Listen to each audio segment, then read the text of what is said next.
ভক্ত সদন কসাই। হরিদাস তো আমরা সবাই শুনেছি। হরিদাস হারেস ছিলেন, যিনি আগের জন্মে ব্রহ্মা ছিলেন, ভগবানের অভিশাপে হারেস হয়েছেন, তারপরে হয়েছেন হরিদাস। আজকে আমরা শুনবো ভক্ত সদন কসাই। কসাইয়ের ঘরে যার জন্ম, বাপ খেলে ইনকাম হলো, জীবিকা নির্বাহ করার রাস্তা হলো পশুর মাংস বিক্রি করা। সেই পশুর মাংস বিক্রি করা যার কাজ, সেই কসাইয়ের ঘরে জন্মগ্রহণ করে কেমন করে ভগবানকে ভালোবেসেছিলেন যে ভগবানের চরণ পেয়েছিলেন। আজকে সেই লীলা আমরা আস্বাদন করব, আপনারা মন দিয়ে আস্বাদন করবেন। কেমন? হরি বল। আপনারা কারা কারা জগন্নাথ মন্দিরে পুরী ধাম গিয়েছেন হাত তুলুন। বাহ বাহ বাহ বাহ বাহ, আপনাদের চরণে প্রণাম। আচ্ছা, জগন্নাথ পুরী ধামে গিয়ে দেখেছেন তো সিংহদুয়ারের কাছে, সিংহদুয়ারের সামনেই একটা কালো রঙের পাথর আছে, নিচে পাতা, দেখেছেন? ওই পাথরটাকে মারাতে নেই, ডিঙিয়ে যেতে হয়। আর তারই ডান দিকে ছোট্ট জগন্নাথের বিগ্রহ আছে। এটা লক্ষ্য করেছেন? আপনি দেখেছেন ডান দিকে, আর কেউ দেখেননি? আপনি দেখেছেন, বাকি এতজন গিয়েছেন দেখেননি, তাই তো? কি দেখেছেন? সবাই দেখেছেন? জগন্নাথ মন্দিরের মূল বিগ্রহে নয়, ওই যে কালো পাথরটা আছে তার ঠিক ডান দিকে ছোট্ট জগন্নাথের বিগ্রহ আছে। এই ছোট্ট জগন্নাথের বিগ্রহের ইতিহাসই হলো এই সদনের নাম। মানে সেই মূল বিগ্রহ, মূল মন্দির থেকে ভগবান ওই সদন কসাইয়ের জন্য এই সিংহদুয়ারে এসেছিলেন, এইটা তার প্রমাণ। বলে মা, অত শত জানবো কি করে? পুরীর মন্দিরে তো যাই না, যাই তো ওই সমুদ্রে পাল্টি খেতে, তাই না? 3 দিন যদি থাকি, 3 দিন কি জগন্নাথ মন্দিরে যাও? যাই আমরা? যাই না তো, যাই তো ঢেউ খেতে। বাড়ি আসি হাত পা ভেঙে বলি পুরীর মন্দিরে গিয়ে হয়েছে, তা তো নয়, ওই ঢেউ খেতে গিয়ে, পাল্টি খেতে গিয়ে হয়েছে। হরি বল। এই হলো জগন্নাথ মন্দিরের এই যে ছোট বিগ্রহটা, এটা ওই সদন কসাইয়ের জন্য এসেছিল মূল মন্দির থেকে। এই সদন কসাইয়ের নামে হয়েছিল সদন শাহ, নামে হয়েছিল শাহ বাজার। উত্তরপ্রদেশে এখনো গেলে দেখা যায় শাহ বাজার। এই শাহ বাজারটা হলো সদন শাহের নামে। এর জন্ম কোথায় হয়েছিল? উত্তরপ্রদেশ বারেলি গ্রাম। এই বারেলি গ্রামে জন্মগ্রহণ করেছিল সদন কসাই। আহা, উত্তরপ্রদেশে গাধা বারেলি গ্রাম, জন্মিল ভক্ত সদন। কি গো মা, ভক্ত জন্ম নিলে কি করতে হয়? আবার বলে দিতে হবে? হ্যাঁ, বাড়িতে কোনো সন্তান জন্ম নিলে শঙ্খধ্বনি করতে হয় না? উত্তরপ্রদেশ ধাম বারেলি গ্রাম, জন্মিল ভক্ত সদন। উত্তরপ্রদেশের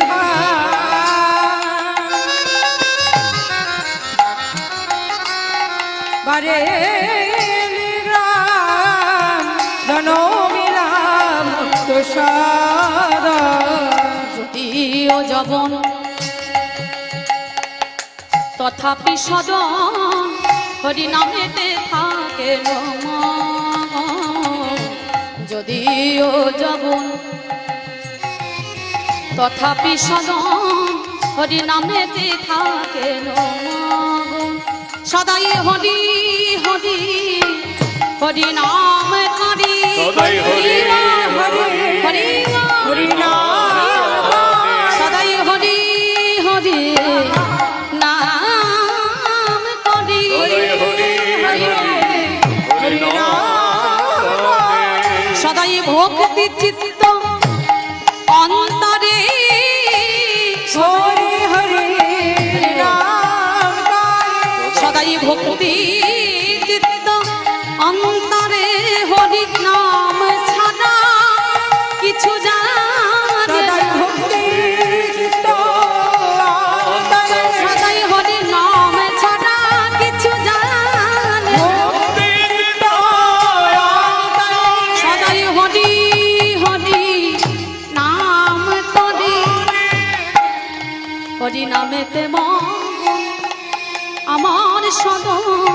হরি নামেতে থাকে উত্তরপ্রদেশ ধাম বারেলি গ্রাম। এই বারেলি গ্রামে জন্মগ্রহণ করলেন ভক্ত সদন। এই সদনের বা ঠাকুরদার আমলের ব্যবসা হলো পশু মাংস বিক্রি করা। প্রত্যেক দিন বড় বড় পশুদেরকে নিয়ে, জীবজন্তুদেরকে নিয়ে এসে যখন মারে, এই 5 বছরের ছেলেটা সদন সহ্য করতে পারে না। ছেলেটা যেন মনে করে ওই জন্তুগুলো চিৎকার করে আমাকে ডাকছে, সদন বাঁচা, সদন বাঁচা।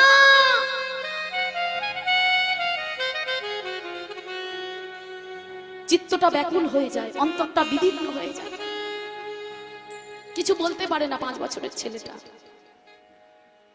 একদিনকে রাস্তার মধ্যে খেলতে খেলতে যাচ্ছে, দেখতে পেল ঠিক এই যে আপনাদের মতো সাধুরা সব বসে আছে, সাধুগুরু বৈষ্ণবরা, আর মাঝখানে এইরকম একজন দাঁড়িয়ে ভাগবত কথা আস্বাদন করাচ্ছে।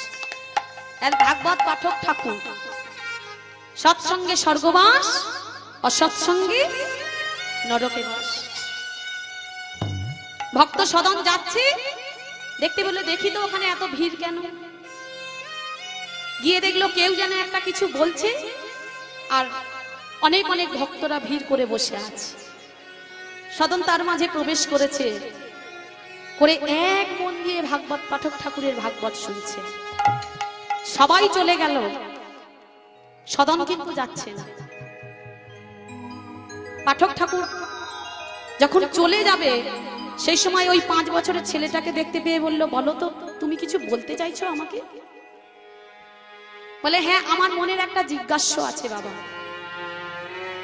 আপনাকে বলবো, আমি সাহস পাচ্ছি না, কারণ আমার তো যবনের ঘরে জন্ম, কসাইয়ের ঘরে জন্ম, সাহস করে আপনার কাছে আসতে পারছি না।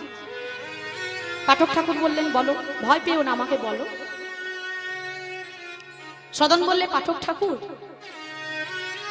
আমার বাড়িতে পশু মাংস বিক্রি করে আমার সংসার চলে। আমার বাবা, ঠাকুরদা, কাকা এরা সবাই পশু মাংস বিক্রি করে, কিন্তু কেন জানি না, যখন ওই পশুদেরকে নিয়ে এসে হত্যা করে, আমার যেন মনে হয় পশুগুলো চিৎকার করে ডেকে বলছে, সদন বাঁচা, সদন বাঁচা। ওদের ক্রন্দনধ্বনি আমার হৃদয়টাকে বিদীর্ণ করে দেয়। ওদের আকুল আহ্বানে আমার যেন মনে হয় যে আমি ওই বাড়ি ছেড়ে চলে যাই। ওই বাড়িতে আমার এক মুহূর্ত থাকতে ইচ্ছা করে না। বলুন না পাঠক ঠাকুর, আমি কোথায় গেলে একটু শান্তি পাবো?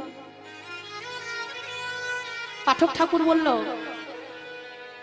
এখনই তুই কিছু বলতে যাস না, কারণ তুই তো বয়সে ছোট, মাত্র 5 বছর বয়স। এখনই যদি তুই কিছু বলিস, তোকে বাড়ি থেকে বের করে দেবে, নইলে তোকে প্রহার করবে। তুই বরং যখন সংসারের দায়িত্ব তোর কাঁধে আসবে, ওই পশু হত্যা করে মাংস নিয়ে বিক্রি করবি না, বাইরে থেকে পশু মাংস কিনে নিয়ে এসে বিক্রি করবি। তবে হ্যাঁ, একটা মন্ত্র আমি তোকে শিখিয়ে দিচ্ছি, এই মন্ত্রটা সদা সর্বদা জপ করলে তোর মনে শান্তি আসবে। কি মন্ত্র পাঠক ঠাকুর? কৃপা করে আমাকে বলুন না পাঠক ঠাকুর, আমার হৃদয়টা বিদীর্ণ হয়ে যাচ্ছে, আমি যেন সহ্য করতে পারছি না, আমি কোথাও গেলে শান্তি পাচ্ছি না, আমার যেন আমার এখানে একদম থাকতে ইচ্ছা করছে না। বলুন না গুরুদেব, কি করলে আমার হৃদয়টা শান্তি হবে, কি করলে আমার মনে শান্তি আসবে? বলবো বলবো, আমি খুব খুশি হলাম। তোর মতো একটা 5 বছরের ছেলের জিজ্ঞাস্য এটা হয়েছে। খুব মন দিয়ে শুনবেন বাবা। 30-32 বছর আমি নিজেই পার করে ফেললাম,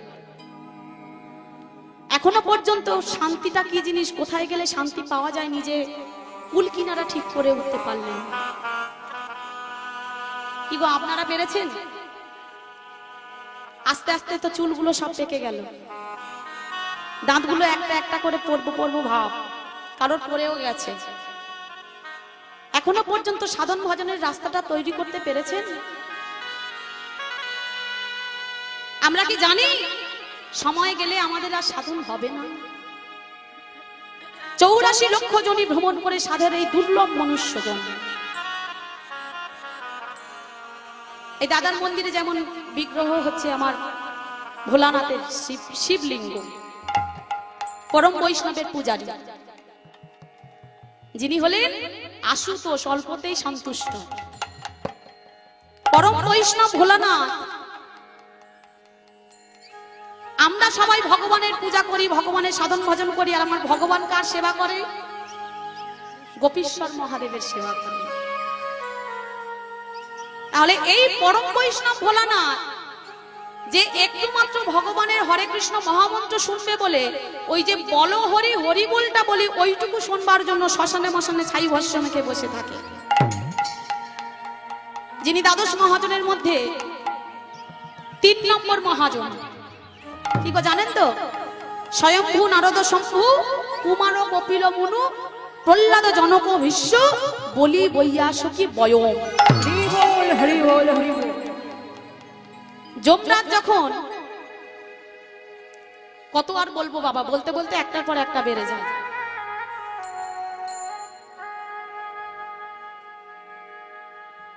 যমরাজ এক ভক্তকে যখন যমরাজের দুধ গিয়েছিল আনতে, তাকে যখন বিষ্ণুদূত তাড়া করেছিল, যমরাজের দুধ এসে যমরাজকে বলছে, আচ্ছা আমরা গেলাম, আমাদেরকে তাড়িয়ে দিল কেন? বললে এই 12 জনের ভক্তের কাছে তোরা কোনোদিন যাবি না। কারা কারা তারা? তারা হলো স্বয়ম্ভু নারদ শম্ভু কুমার কপিল মনু প্রহ্লাদ জনক ভীষ্ম বলি বৈয়াসকি বয়ম। বয়ম মানে এখানে যমরাজ নিজেকেও তার মধ্যে বলেন। বয়ম মানে অহম আবাম বয়ম। বয়ম মানে আমরা সবাই। বহুলিঙ্গ হয়ে যাচ্ছে, অনেকজন। বুঝতে পারা যাচ্ছে তো? বহু বছর। এই 12 জন ভক্তের কাছে তোরা কোন 12 জন ভক্তের যারা উপাসনা করে তাদের কাছে তোরা কোনোদিন যাবে না। এই যমদূত কোনোদিন আসবে না, বিষ্ণুদূত এসে নিয়ে যাবে। তাহলে এই 3 নম্বর মহাজন যিনি হলেন পরম বৈষ্ণব ভোলানাথ, তিনিও সদা সর্বদা ভগবানের নাম জপ করছে।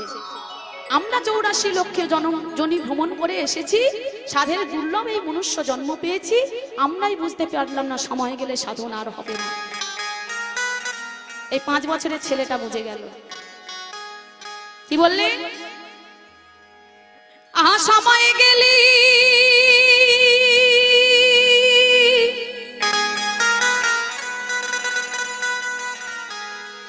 সাধন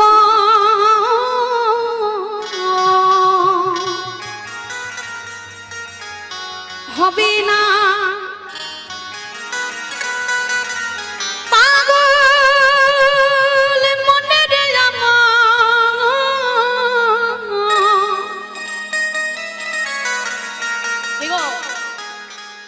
সময় গেলে সাধন হবে না। মনে রে আমার হরি বল হরি বল হরি বল।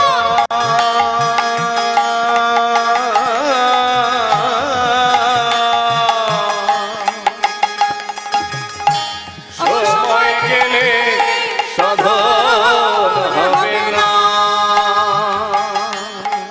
তুমি জানো না মন, কি গো? তুমি জানো খালি বিলি থাকে নামি জলে শুকালে। তুমি জানো না মনে খালে বিলে থাকে না মিন জল শুকালে। মিন মানে কি মা? মিন মানে হ্যাঁ, আমার মায়েরা এত এনার্জি লস হয়ে যাচ্ছে কেন? একদম টান টান উত্তেজনা থাকতে হবে, জানবার আগ্রহ থাকতে হবে। তুমি জানো না মনে, জানো না মনে, জানো না মন খালি বিলি থাকে নামি জলে শুকালে। আরে হবে কি বাধা দিলে মোহনা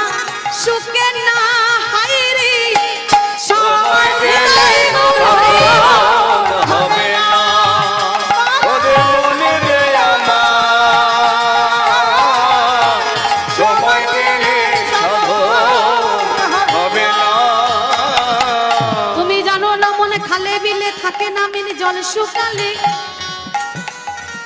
লালন ফকির কেন এই কথাটা বললেন? কতটা বাস্তব সত্য কথা দেখুন। আমাদের মনের মধ্যে নেই, আমরা সনাতন ধর্মের মানুষ। প্রত্যেকদিন ভগবানের চিত্রপট দেখছি, প্রত্যেকদিন সাধুগুরু বৈষ্ণব দেখছি, সাধুগুরু বৈষ্ণব চরণ ভজন করতে পেরেও আমরা বুঝতে পারলাম না। লালন ফকির বলে দিল কি গো, এই গ্রীষ্মকাল পড়লে খাল বিল নদী নালা সব যদি শুকাই যায়, তাহলে এই খাল বিল শুকিয়ে গেলে কি মিন মানে মাছ থাকে? থাকে না। তাহলে এখানে মাছের সঙ্গে সম্পর্ক এলো কেন? কথাটা বললো কেন? তিনি বললেন এই যৌবনে নদীটা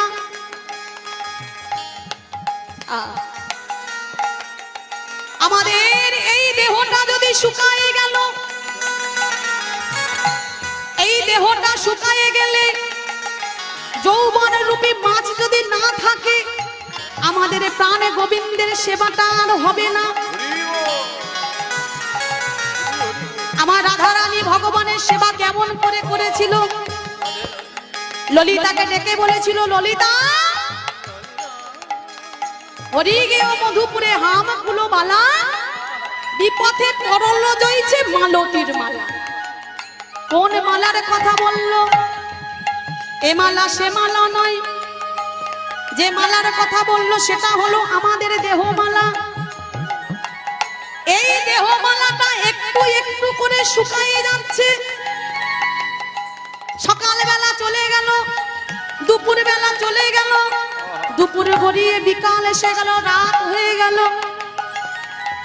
পরের দিন আবার সূর্য উদয় হবে, সকাল হবে। কিন্তু আমাদের দেহবেলা, সকালবেলা যখন এসেছিলাম, সকালবেলা কোনটা আমাদের মনুষ্য জীবনে? বাবা মার কোলে যখন এলাম, জন্ম নিলাম, সেটা হলো প্রত্যেকটা জীবের সকালবেলা। এই সকালে হতে হতে, এই সকালটা বন্ধুদের সঙ্গে খেলাধুলা করতে করতে, বাবা মায়ের কাছে আদর খেতে খেতে, ঠাকুমা দাদুর কাছে আদর খেতে খেতে সকালবেলাটা চলে গেল। এই সকালে গড়াতে গড়াতে গড়াতে গড়াতে যখন এলো দুপুর বেলা,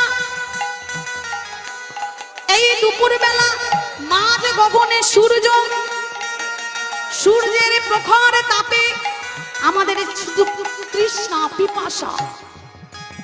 কোন পিপাসা? হ্যাঁ, সূর্য যদি মাথার উপরে ওঠে তখন আমাদের তৃষ্ণা পাই না? তৃষ্ণা পাই তো।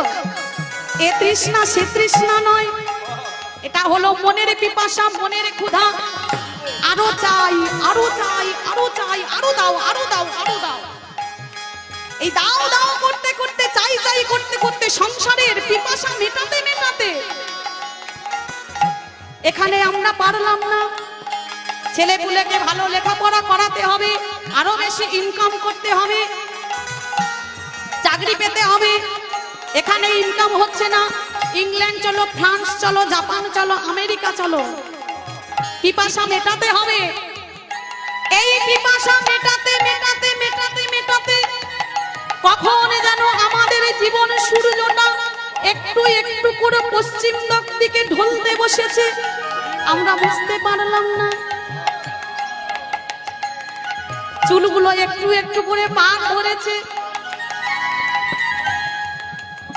দাঁত পড়ে গেছে। ভগবান চিঠি পাঠিয়ে দিয়েছে, আর তোদের সময় নেই, ফিরে আসতে হবে। হরিনামে করো রে ভাই, আর সবে মিছে, পলাইতে পথ নাই, জম আছে পিছে। ভগবানের প্রথম চিঠিটা পাঠিয়ে দিয়েছে, চুল পেকে গেছে, দাঁত পড়ে গেছে, এইবারে আসতে হবে, এখনো সময় আছে, সাধন ভজন পর। প্রত্যেকের পিছনে পিছনে জম দণ্ড নিয়ে ঘুরে বেড়াচ্ছে, লাঠি নিয়ে ঘুরে বেড়াচ্ছে, কার মাথায় যে ফেলবে কেউ আমরা বুঝতে পারবো না। এই যে কীর্তন করতে এসেছি, আমার 3 বছরের ছেলেটার কাছে আমি ফিরে যেতে পারবো, এর কোনো গ্যারান্টি আছে? নেই।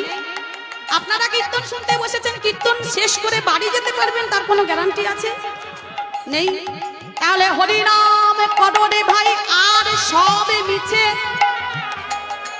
পলাইতে পথ নাই, জম আছে পিছে।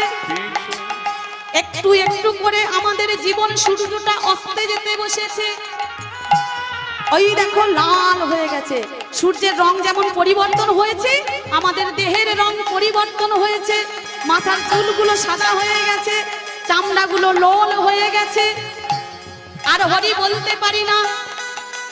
কীর্তনিয়া যদি বলে নিতাই গৌর প্রেমানন্দে হরি বল, সামনের দাদুটা তো হরি বলতে পারে না, হয়ে বল বলে। কেন? সামনে দুটো দাঁত পড়ে গেছে। হরি বল মা, বাবা কিছু মনে করবেন না। তথাপিও আমাদের সেই চৈতন্য হচ্ছে না।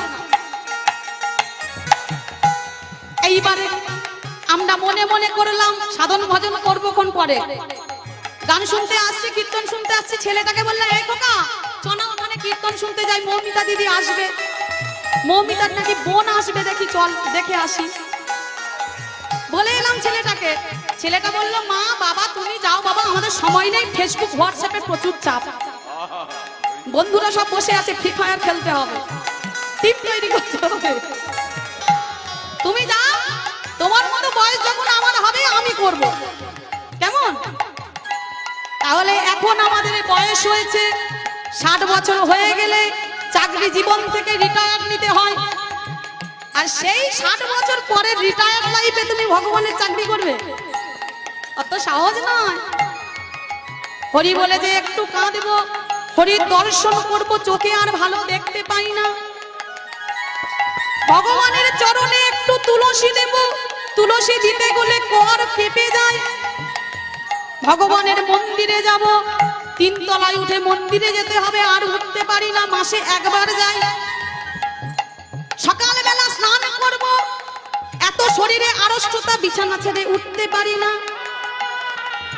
সেই জন্য লালন ফকির বললে, তুমি জানো না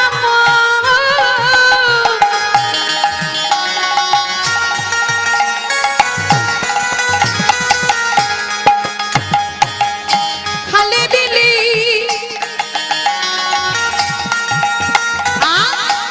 থাকে নামি, জলে শুকালে আরে হবে কি, জল শুকিয়ে গেলে যদি গিয়ে বাঁধা দিই আর মাছ থাকবে? তাহলে যৌবনটা চলে যাচ্ছে। এইবার বলবো ভগবানের কাছে চলো, গিয়ে ভগবানের কাছে বসি, হে কৃষ্ণ এত বছর যা করেছি করেছি, এইবার তোমার চরণে দাস করো। আর নেবে ভগবান। বাসি ফুলে ভগবানের সেবা হয়? ফুল শুকনো হয়ে গেলে ভগবানের সেবা হয় না। রাস্তায় আস্তে আস্তে কত ফুল পড়ে থাকে, এই যে কত কত ফুল হয়েছে দেখো। কোনো কোনো ফুল ভগবানের গলায় গিয়েছে, কোনো কোনো ফুল মালা হয়ে বৈষ্ণব, সর্বশ্রেষ্ঠ বৈষ্ণব ভোলানাথের গলায় গিয়েছে, কোনো কোনো ফুল আবার এই অভাগিনীর গলায় এসেছে, আমাদের গলায় এসেছে। তাহলে সব ফুল ফোটে, সবাই তো রাধা গোবিন্দ চরণে আশ্রয় পায় না। এইবারে গেলে তো আর ভগবানের কাছে হবে না, বাসি ফুলে ভগবানের সেবা হয় না। আরে হবে কি,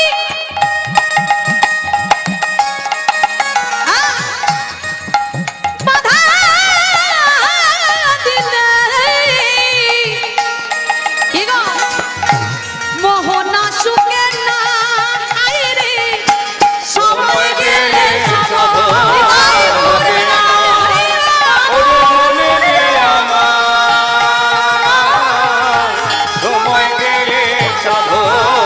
হবে না।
আচ্ছা মা, আমরা কোথায় ছিলাম? হ্যাঁ হ্যাঁ? ভুলে গিয়েছি। ভুলে গেলে তো হবে না। কোথায় ছিলাম? সেই যে ভাগবত পাঠক ঠাকুরের কাছে। এই গানটা কেন হলো প্রসঙ্গক্রমে আমি বলে ফেললাম, গায়ে ফেললাম আপনাদের মতো, মানে এত উৎসাহ দেখে এত ভালো লাগছে আমার কীর্তন গাইতে। এত সুন্দর যদি ভক্তের মধ্যে উৎসাহ থাকে তাহলে আপনি কীর্তন হয়ে যাবে। দাদা বসে আছে সামনে, বাম ভাই বসে আছে, একদম আমার সব প্রাণের মানুষ। আমি যদিও সবার নামটা জানি না, এত সুন্দর প্রাণের মানুষ না হলে মনের কথা বলে সুখ পাওয়া যায় না। আপনাদের এতটা উৎসাহ, গানটা গেয়ে ফেললাম। এই প্রসঙ্গে এলো যে 5 বছরের ছেলেটা ভাগবত পাঠক ঠাকুর বলল এত এত ভক্ত আমার এখানে এসেছিল, কারোর মনে তো এই প্রশ্নটা এলো না যে কি করলে মনে শান্তি আসবে। এখানে ছিলাম তো। তাহলে তোমার মতো একটা 5 বছরের ছেলের মধ্যে যে এই চৈতন্যটা জেগেছে, এতে আমি খুব খুশি হয়েছি। তবে তোমাকে একটা উপদেশ করলাম, এখনই তুমি কিছু বলতে যাবে না, বাইরে থেকে পশু মাংস নিয়ে এসে বিক্রি করবে, আর একটা মন্ত্র তোমাকে আমি দেব, সেই মন্ত্রটা তুমি সব সময় জপ করবে। এই মন্ত্রটা জপ করতে করতে করতে করতে দেখবে তোমাকে আর ভগবানের কাছে যেতে হবে না, ভগবান নিজে এসে তোমায় দর্শন দেবে। নিতাই বললে গুরুদেব কি মন্ত্রটা বলুন? তুমি একাগ্র চিত্তে আমার কাছে বসবে। কই আমার সঙ্গে বলো দেখি। আপনারা সবাই বলবেন কেমন মন্ত্রটা?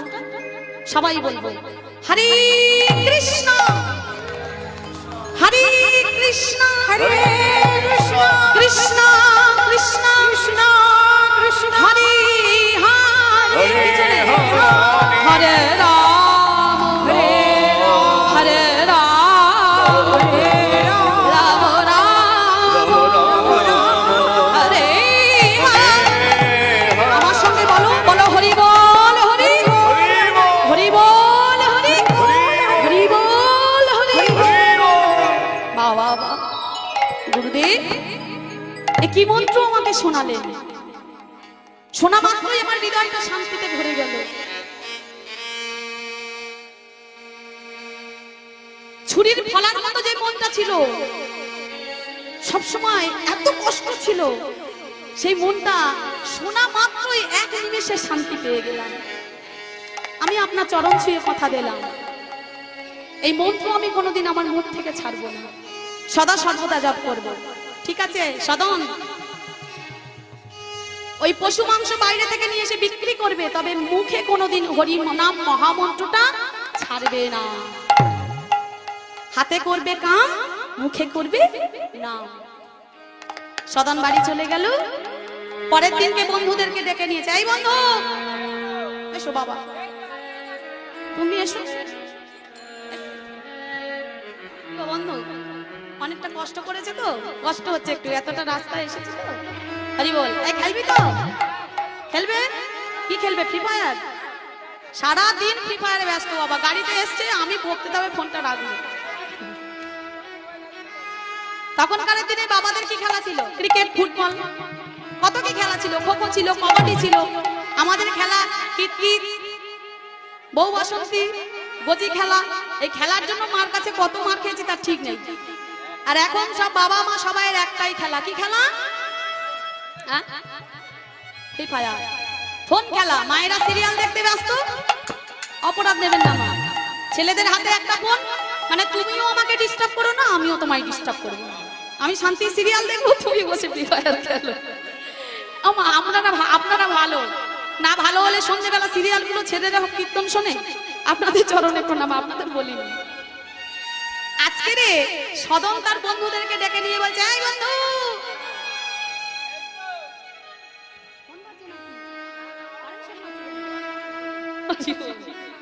আজকে একটা নতুন খেলা খেলবো, কেমন? খেলাটা তোকে শিখিয়ে দেবো, আর আমরা সবাই মিলে খেলবো নতুন খেলা, ঠিক আছে?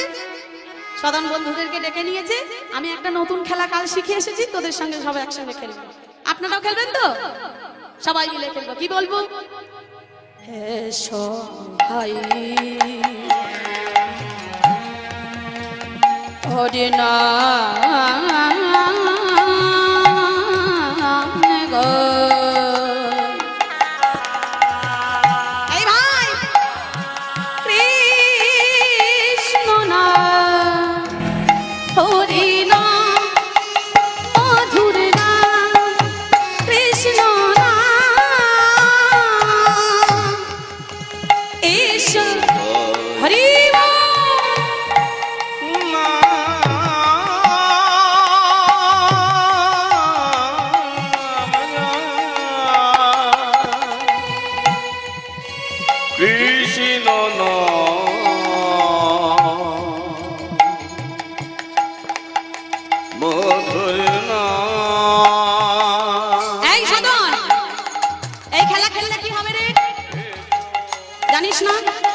ফ্রি ফায়ার খেললি মাথাটা নষ্ট হয়ে যাবে, সব বাজনাগুলো ভুলে যাবি।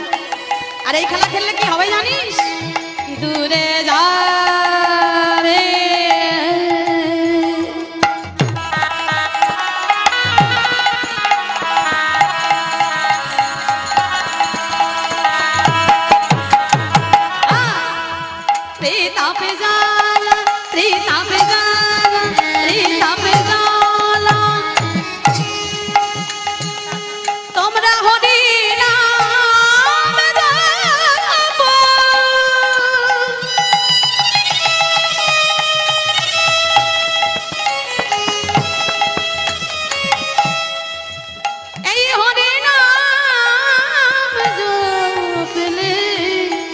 তোমাদের ত্রিতা বেজালা, ত্রিতা বেজালা, ত্রিতা বেজালা দূরে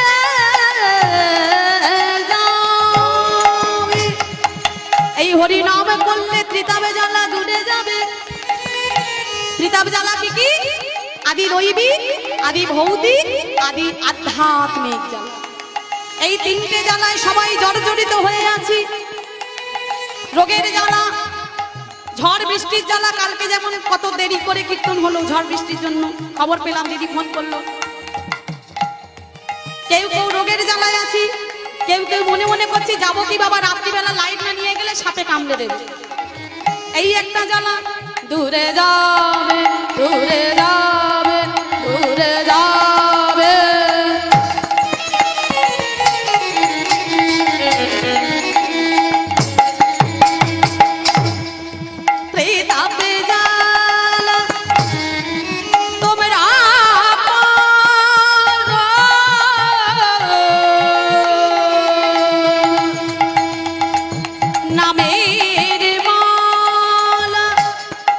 সবাই নামের মালা পড়েছো তো?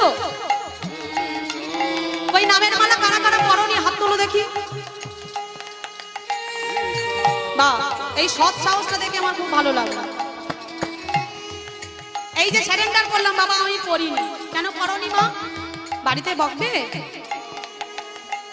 এই যে 30,000 টাকার সোনার মালাগুলো সব পরে এসেছো না, এই মালাটা পরে যদি রাত 12টায় বাঁকুড়া টাউনে যেতে বলে, তোমরা যেতে পারবে কি গো মা? যেতে পারবে? মাথা নাড়ো। যেতে পারবে বাবা? বাঁকুড়া টাউনে যদি কেউ ওই সোনার মালা পরে কানে দুল পরে যেতে বলে, কেউ যাবে? যেতে পারবে না ভয়ে। কেন? এই সোনার মালাটা পরলে পিছনে ফলো রাখবে, ওই বৌদি যাচ্ছে ধর, কানের দুলটা যদি না নিতে পারে কানটা ছিঁড়ে নিয়ে নেবে, গলার হার যদি না নিতে পারে গলা থেকে কেটে বের করে নেবে। নেবে তো? কিন্তু এই মালাটা বললে, এই যে 30 টাকার মালা দেখো, কোথায় 2 লাখ টাকার মালা, কোথায় 30 টাকার মালা। এই মালাটা বললে কি হবে? এই মালাটা বললে রাস্তায় বেরোবে, বেরোলে সবাই বলবে মাতাজি দণ্ডবত প্রণাম, প্রভুজি দণ্ডবত প্রণাম। তাহলে কোন মালাটাতে শান্তি বেশি? এই মালাটা। কিন্তু দেখতে কি খুব খারাপ লাগছে? ওমা, এই মালা পরে দেখতে খারাপ লাগছে? ভগবানের জন্য যদি খারাপ হতে হয়, রাধারানী কত বলবো বাবা, নারদ যখন রাধারানীর কাছে ভগবানের মাথা যন্ত্রণার জন্য চরণ ধুলি আনতে গেল, রাধারানী গোপী সহ সবাই চরণ ধুলি দিয়ে দিল। বললো কত বড় জায়গা এনেছে বলো, আমরা সবাই চরণ ধুলি দিতে প্রস্তুত। নারদ মুনি বলল, ত্রিলোকে গেলাম, এত বড় বড় সাধুগুরু মুনি ঋষির কাছে গেলাম, কেউ দিল না, নরকের ভয়ে তোমরা সামান্য আলা ভোলা গোয়ালিনী ভক্ত পদ রজ দিয়ে দিচ্ছ ভগবানের মাথা যন্ত্রণা করেছে বলে। বলে নারদ, আমার কৃষ্ণকে সুখে রাখবার জন্য যদি নরকেও যেতে হয়, সেই নরকে গিয়েও আমরা কৃষ্ণের জন্য কাঁদবো। কত বড় প্রেম দেখো। তাহলে এই 30 টাকার মালা পরে 2 লাখ টাকার মালা পরার থেকে যদি খারাপও দেখতে লাগে, আমার কৃষ্ণের জন্য পরবো, আমার দেহটাকে শান্তি রাখার জন্য পরবো, মনটাকে শান্ত রাখার জন্য পরবো। সেই জন্য বললো, সদন বললো, এই বন্ধু তোরা হরি নামের মালা পর। এই হরি নামের মালা পরলে কি হবে জানিস? কি হবে? দূরে যাবে।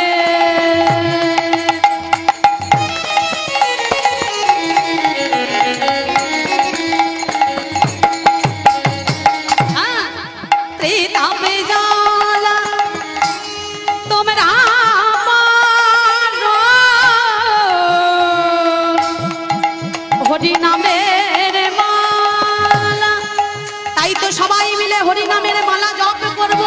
কি বলে জপ করবো? এই বন্ধু, আমার সঙ্গে সবাই হরি নাম জপ করবি, কেমন দেখবি? খুব ভালো লাগবে। কি বলবো? হরে কৃষ্ণ হরে কৃষ্ণ কৃষ্ণ কৃষ্ণ হরে হরে। সবাই হরে রাম হরে সবাই হাত তুলে। হরে হরে হরে কৃষ্ণ হরে কৃষ্ণ কৃষ্ণ কৃষ্ণ হরে হরে হরে রাম রাম রাম হরে হরে হরে হরে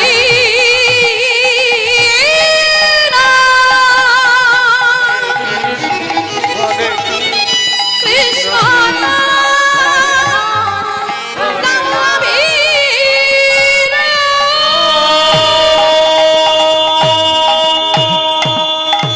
এই বন্ধু সদন